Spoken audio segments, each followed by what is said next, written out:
Welcome sa DRS 2.0. Fresh at nagbabagang happenings ba ang hanap mo? Mga padabarkads man yan o mga trending topics? Pwes, sagutin natin yan. Kaya naman isubscribe nyo na ang ating channel para sa mga nagbabagang balita everyday. Welcome back again sa ating YouTube channel mga kadabarkads. And for today's video, ang pag-uusapan natin ay tungkol sa mga importanteng kaganapan sa loob at sa labas ng Itbulaga. At unahin na nga nating pag-usapan ito nga natawagan po kahapon ni Bossing Vic Soto para po yan sa Sugod Bahay mga kapatid.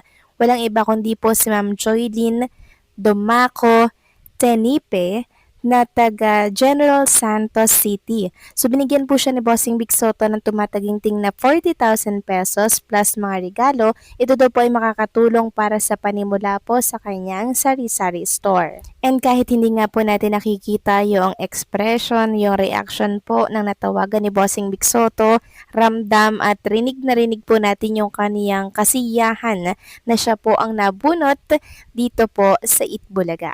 Samantalang announcement lamang po ng TBJ para po ito sa mga Dabber Kids. See you on May 18 and 19 daw sa mga sumusunod na Give 5 audition.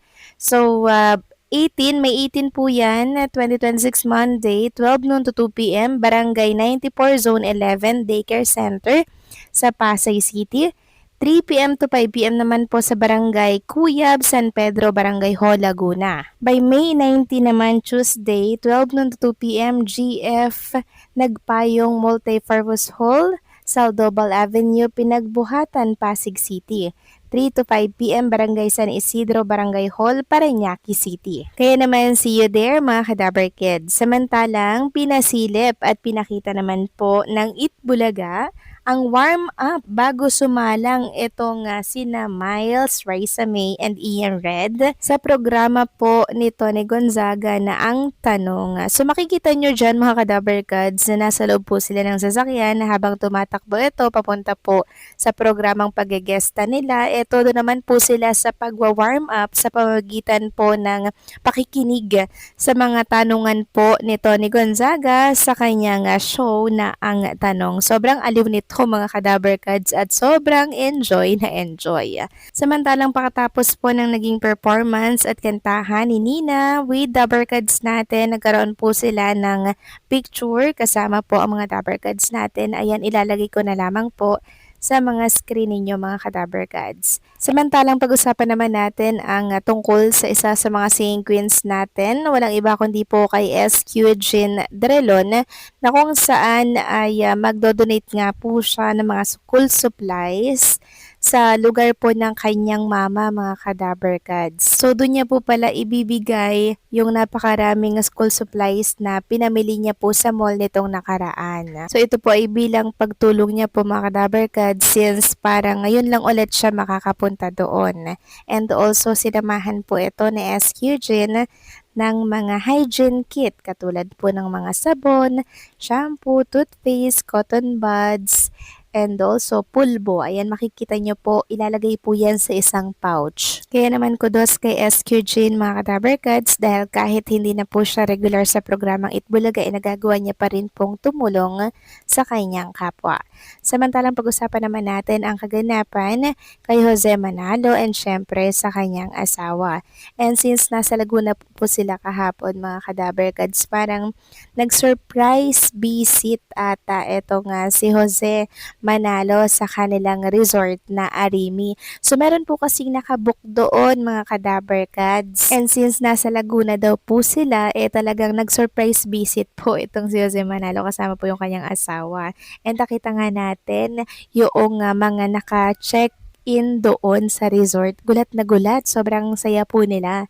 Tapos, kinausap po ni Jose Manalo yung nag-book na parang may something na problema. Pero etchos lang po yun ni Jose Manalo mga Kadabarkads. Kasi makikita niyo sa mukha po nung kinausap ni Jose Manalo mga Kadabarkads. Sobrang parang natitense, natataranta. Pero ang totoo, wala naman talagang dahilan. Akala kasi po nung nag-check-in, meron pong problema or naging aberya sa naging check-in po nila sa naturang resort. Pero sobrang aliw po nun mga kadabarkads at nakapagpa-picture pa nga po yung mga nakabook sa Arimi Resort kay Jose and syempre sa kanyang asawa na si Mergin.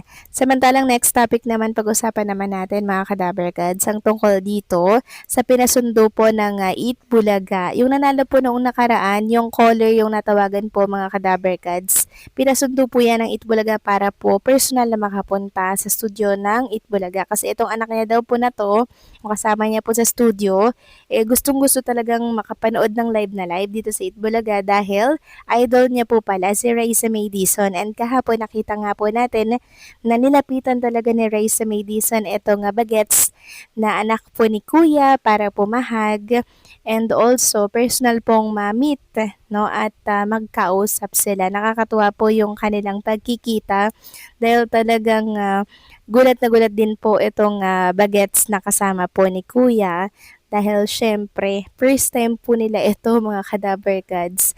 Kaya nakakatuwa lang dahil yung mga simple pong pangarap no, ng ilang dabarkads natin natutupad dahil sa programang Eat Bulaga. Samantalang Jerome Ibardo, may update naman tayo mga kadabarkads. So shinare po ni Ma'am Cristina Ignacio yung mga naging bonding po ng Bulacan chapter and Valenzuela. Banding po sila and parang nag-swimming sila sa isang resort. Ayan po si Jerome Ibardome, syempre kasama po ang kanyang girlfriend na si Andrea at enjoy na enjoy nga po sa pag-swimming dahil ang init po ng araw ngayon mga kadabarkads kaya ang ganda talagang magtampisaw sa resort or maging sa dagat man yan. Samantalang isang Itbulaga host ang ramdam ang pagka-disappointed sa nangyari pong pagpapatalsik sa kanya sa pwesto. Ayon nga dito sa isang account, "Damn, that was heavy. Ramdam ko yung pinagdadaanan ni Senator Tito Soto dito just after Alan Peter Cayetano berated in full view of a packed Senate session hall, former OSAA Sergeant at Arms, retired Major General Edgardo Reyes Samonte. Ilang minuto pa lang ito when Tito Soto was ousted and that lip bite and look of disappointment and repugnance says everything. Makikita kasi dyan mga kadabarkads sa picture na shinare niya kay Tito Soto, kinakagat niya po yung kanyang labi na parang nanggigigil po siya, no? Ramdam talaga yung disappointment niya, 'di ba, sa nangyari po dito sa Senado. At marami nga pong nagsasabi na parang magkakaroon daw po ulit ng botohan para daw ibalik ulit sa pwesto si Tito Soto bilang Senate President. So para po kay Tito Soto mga kadabarkads, aware po siya at alam niya po na pwede talaga itong mangyari. Sabi niya nga 'di ba, 6 times na siyang ranas na ranas ang tungkol dito. Kaya para sa kanya okay lang naman po kung maalis siya or mapatalsik siya sa pagka-Senate President. Kayo ba mga kadabarkads, payag po ba kayo na maibalik si Tito Soto sa pagka-Senate President? Please comment down below.